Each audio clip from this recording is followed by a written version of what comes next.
Hello, Sula here from MistyHilltops.com. Thanks for stopping by. I started a new mini album for spring and I decided to go with a kind of 4x6 traveler's notebook style mini album this time.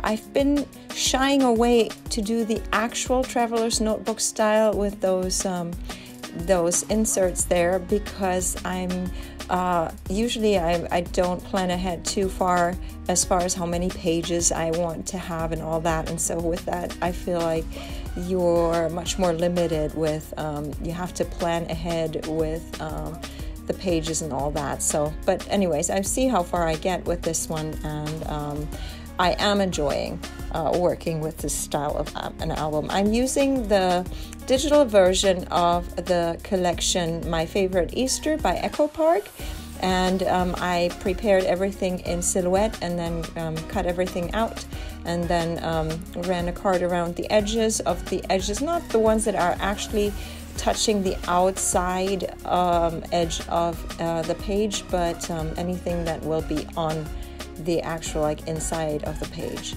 So then here this goes across the two pages, so I just decided I will cut it apart right here and there, and then add it to this other page there where it will be become one and the same. So here I realized there was still a little bit of glue that I could add to make it stick a little better, and now I can put the rest of the paper down on this side of the page, because that paper goes across the two pages basically, but they're separated because again I'm using the traditional traveler's notebook style. Even though the book is slightly smaller, it's not as tall as a traveler's notebook, though almost as wide. Then I have this Easter style stamp, or it's actually a spring, but I decided to only ink up parts of this stamp, so it only has the spring there, and then I will add another stamp. And I decided to do that first before I start clustering and embellishing the page and clustering everything there, because I don't want the stamp to interfere with whatever bulkier embellishments might be added to the page. Not that anything is bulky on this page. This is one of the things I'm also aware with this style, that you can't really add too much bulk to a page, because then that book might get too thick, and I have a whole bunch of pages that go into the book, and there's really very little space, I think, at this point. But I could always take out some of the pages and make the book thinner that way, so that there could be more bulk with flowers. I love working with flowers and blossoms, and this is a spring album, so that obviously there should be some flowers involved with that at some point. I might also be stamping some more with flowers.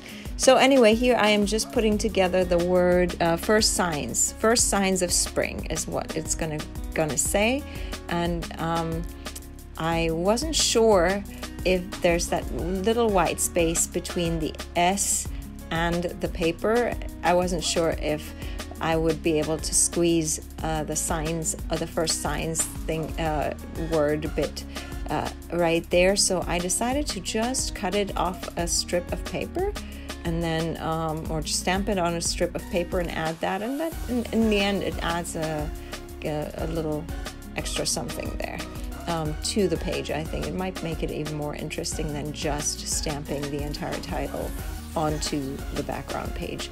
So anyways, I always try to be good with my stamps so that they keep as long as possible, so I usually try to clean them up right away before everything dries, and then I put it away so that my workspace remains not too cluttered, and then I am ready to cut out this bit, and I decided to give it a little like a paper flag kind of.